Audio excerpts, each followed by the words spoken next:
day. Not ideally we come to 24 hours and chant in the sleep and everything, but every day at least something regulated. And then you can read read Srimad Bhagavatam. How many have read Srimad Bhagavatam? Anybody read the whole thing? Really? Anybody have the whole set in their house? Few. Of course, now we have it. Yeah. But it's nice to have books.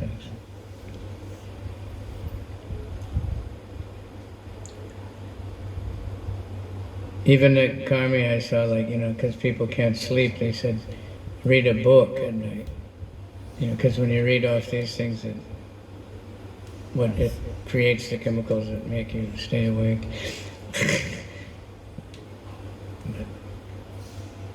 I have one set, if anybody's interested, I brought with me.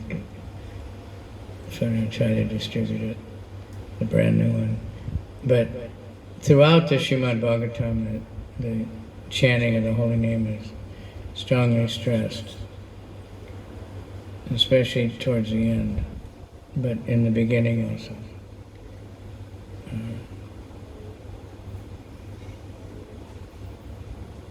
The name is Krishna. Nama Chintamani Krishnas. It's from the Purana. It's completely spiritual. The name of Krishna is completely Chintamani, touchstone. Chaitanya Rasa Vigraha. It's full of life. It's a living force, and it's full of all kinds of taste and pleasures and form. Vigraha. Purno Shuddha Nitya Mukta. It's Binatam Nama Namani. It's non-different than Krishna. And Purno Shuddha Nitya Mukta. It's completely pure, and gives the topmost liberation. These are found throughout the Vedas, and that's why the great acharyas, they were able to pull out those things. In the previous to Vyasadeva, there was just one Veda. And the Brahmanas were so intelligent, they could do the Google search, and if whatever they wanted to find, they'd just find it out of the entire Veda without the verses and the Artar of the different Vedas with different sections, and he divided everything up again and again and again, so we can find the chapters, and depending on what you want to look for. But the stress that Krishna is the Supreme Personality of Godhead, and Krishna is the origin of everything, it's there again and again, but even like Mahabharata, Krishna is there as a major character. But there's not enough stress on bhakti and service to Krishna. So many other things are there. So when Vyasadeva wasn't feeling satisfied, even though he had written all these Vedas and done what no one else could have ever done ever before, and Narada Muni told him, because you haven't sufficiently focused just on glorifying the Supreme Personality of Godhead. So then he understood, and he Srimad Bhagavatam.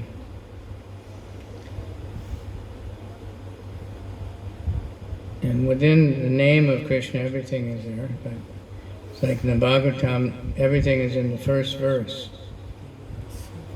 The rest of the Bhagavatam is to explain the first verse. But then we still can read it again and again, and it always gets better and better. Everything gets better and better. So, Satatam Kirtayanto Mam Namasyantas. Kirtayanto Mam, my name. People say, why do you chant just Krishna? Why don't you chant? Because Krishna says. And it includes everything else. When you chant Krishna, we include Ram and Shiva and Ganesh and everybody, because they're all part and parcel of Krishna. If we worship the parts and parcels, you don't worship the whole. You can't chant the names of all the demigods and all incarnations. There's too many. But if you chant Krishna, then you cover everything. Okay? So you believe that? Huh? You believe it? You believe it? Did you put your own tilak in? No? Who did it? Yeah. Why don't you learn how? Huh? It's perfect though. Look very nice. The face with tilak is very beautiful. Anyone even sees it, they can be liberated, they can get... All right, so any questions or comments? Let's see. Are there any questions or comments you would like to share? Please feel free.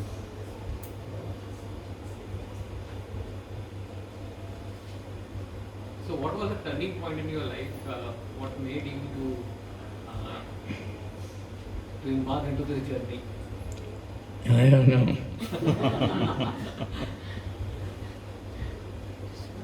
You know, people think, you don't probably think, but in the Bible there's a famous, one of the, Paul, who made up another version of it, but he was a Roman, he was torturing Christians, and one day he was doing, and somehow lightning hit him or something, and he went blind and he suddenly became a Christian. So they think something like that. Usually it's not like that. Many, many things happen. You know, many, many things. Over many lifetimes. For most of us. But then it's just, you know, basically there is hearing a kirtan or reading a book.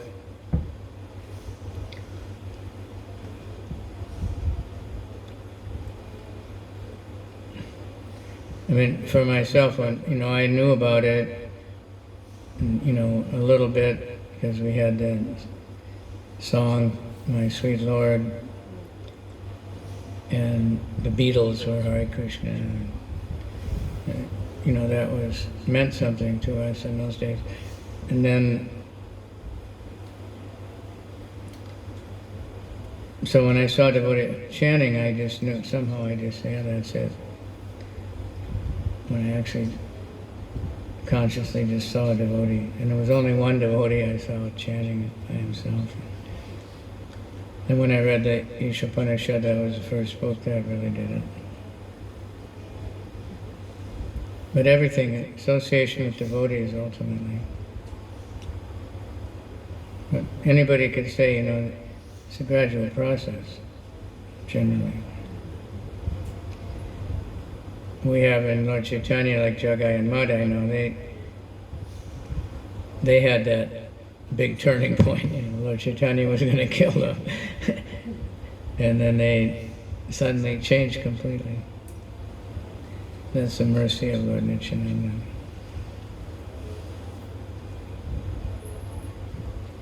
I know one devotee was in LA and he didn't know anything about his previous life. He woke up in the hospital, didn't know anything, and somehow he met devotees. He was a devotee. Didn't know anything of his previous family or anything. Gradually he found out though. Okay, is that satisfying? How did you become?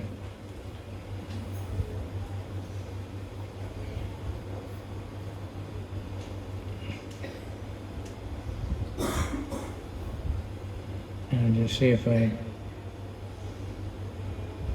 take notes on different.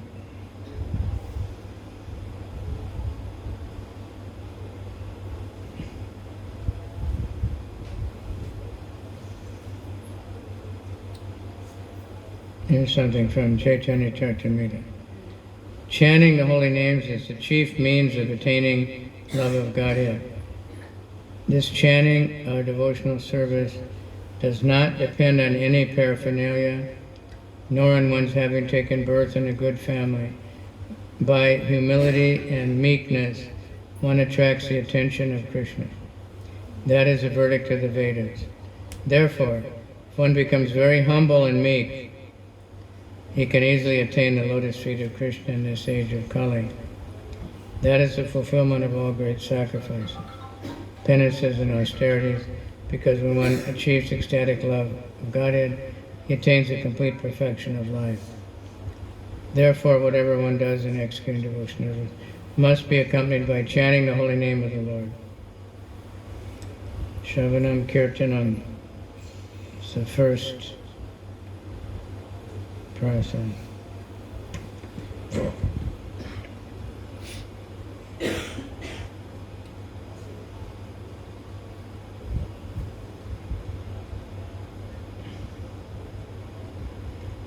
Okay, any other comment or question?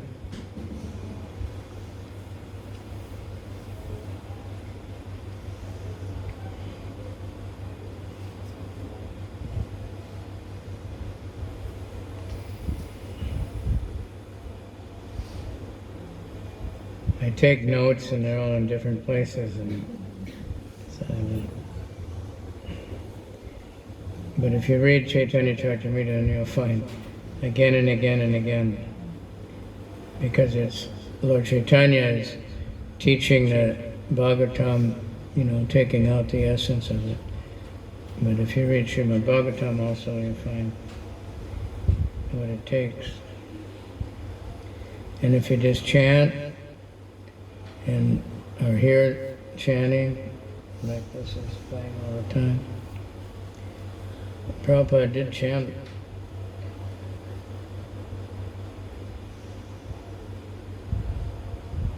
That was what Prabhupada did. Imagine he came to America with no money and didn't know anybody. Nobody knew him. Nobody ever heard of Krishna, practically. If they heard of Krishna, it's like mythology or something.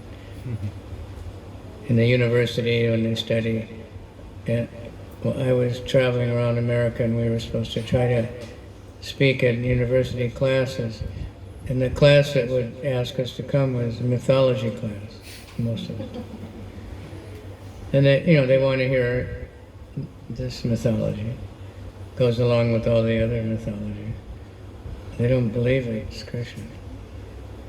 Krishna's a person. But still, they get something. But he had just a few hundred books. Difficult book is Srimad Bhagavatam, the first canto. Nobody ever heard of it. Few people heard of Bhagavad Gita, but it took years before he could even get that published. But simply chanting, and so many people joined and gave up everything. Now the hippies had already given up a lot,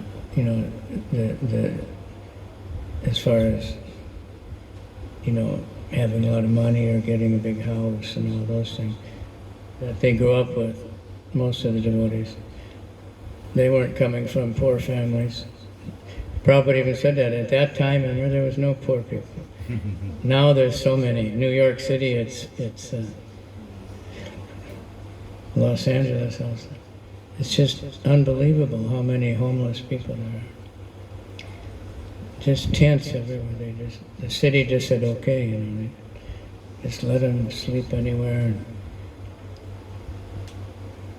Meanwhile, they're spending billions of dollars to make a new terminal for Delta Airlines, so that the people with money can party, but they don't.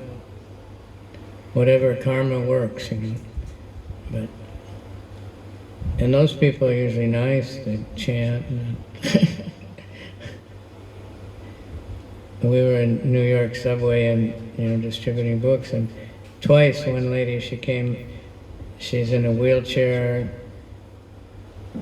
and she just kind of uses her foot to pull it around, and she's got a cup, and she comes over and gives $1.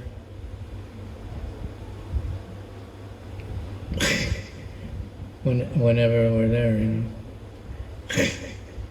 so they understand.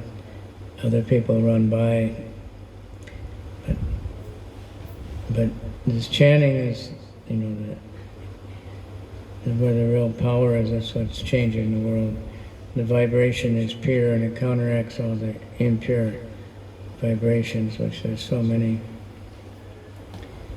right? Hundreds of channels of television, anywhere you go, right? How many Wi-Fi signals do you get? Here, I don't get so many of it. If I use my computer, I get 3 times more. But, they're just everywhere, all this poison. But when we're chanting, it's counteracting. That's why things are changing. That's why more people are, vegetarian. Yesterday was Thanksgiving. I don't care about that here, right? And then at least this year, many people are promoting the meatless Thanksgiving. But it's a degraded thing, because those early settlers, they killed all the natives. And thankful God that we have so much animals to kill, and freedom to enjoy. And then today they call it Black Friday.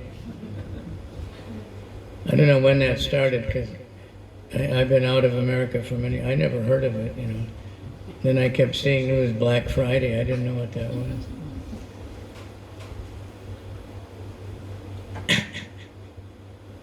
But it's completely mad. People get killed every year trying to get a discount.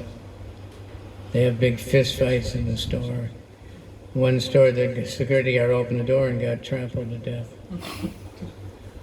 They break down the wall of the store, sleeping for 2 or 3 days outside, and it's cold, New York City or something, just to get things that they don't really need. Just because it's cheap, you have to buy it, right? And I guess they do have really big discounts. But this, the holy name is super discounted, it's free. And it's the most valuable thing, because you can't put a price. We can buy a machine that plays kirtan, but you can't put a price on the holy name, or you can't put a price really on the Bhagavad Gita or Srimad Bhagavatam. It has unlimited value. To, make someone happy, really. They don't know what happiness is,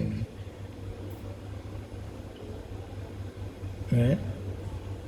The people want happiness, but they think it means relief from distress. But in the spiritual world, there's no distress. So we have trouble. How can there be what? How can there be happiness without misery? Some people, their own misery, they're not even aware of it, but they like to see other people suffering and think, I'm so fortunate.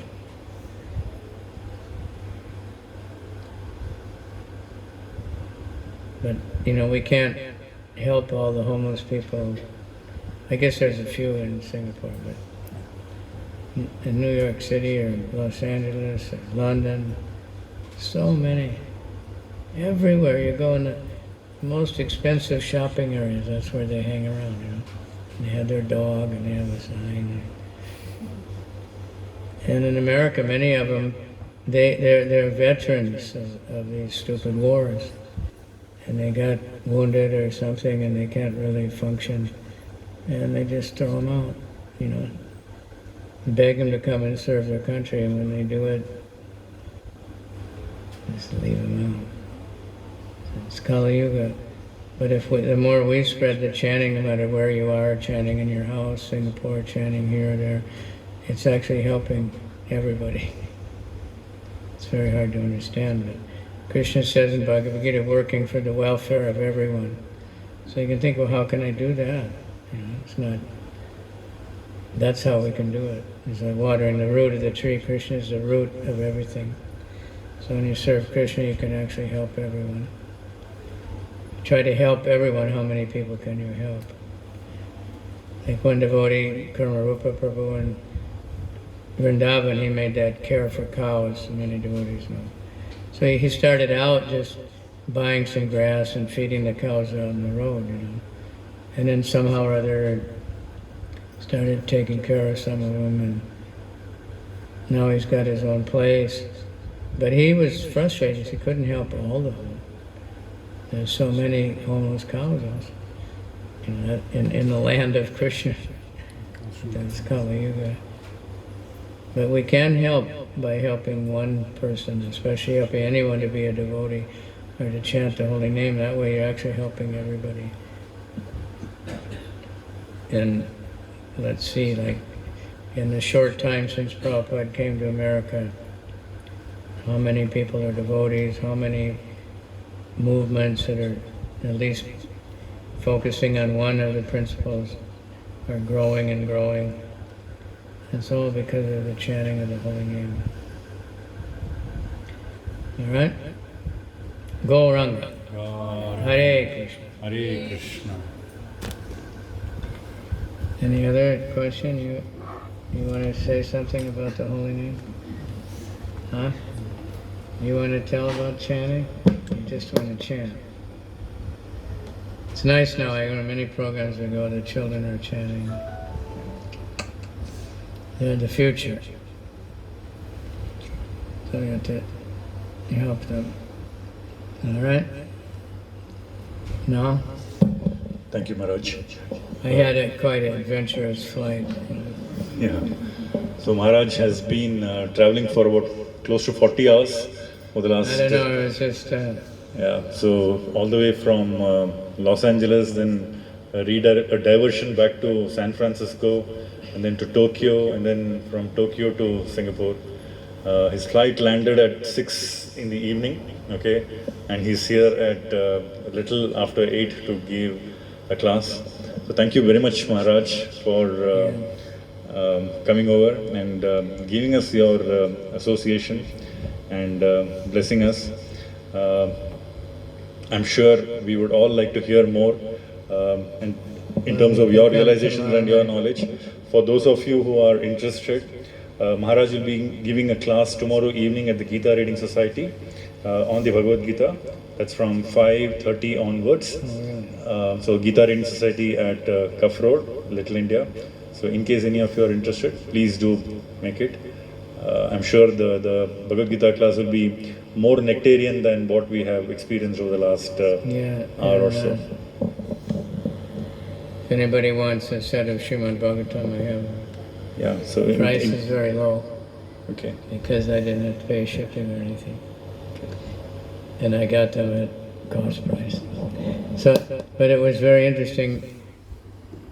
I was sitting in that, the exit door seat. So that's right by the kitchen, and I looked up, and this was like right away practically. And there was this boy on the ground, like looked almost like dead, and the whole crew surrounding him, and the oxygen, and I was thinking, this is reality tours, could be the guy's gonna die right on the plane, and they were talking, and everybody, and finally he started then he rolled over and he was just sleeping, and he got up like all bewildered. But I thought right away, because the map was right there, and that we were right next to San Francisco. Almost flying over San Francisco. And so that's just 1 hour from LA. I thought they should just go to San Francisco and get him off the plane. But somehow they thought he seemed all right. When I think back, I don't think there was a doctor there. But so anyway, we went another 2 hours or something. And then all of a sudden the captain has decided to divert back to San Francisco. So 2 hours and a half back to San Francisco, and then sit there for 2 hours and couldn't get off the plane. They get ready to go again. But these are the moments when you realize that we are not the controller anymore. We're not the controller, and really crazy. Videsas.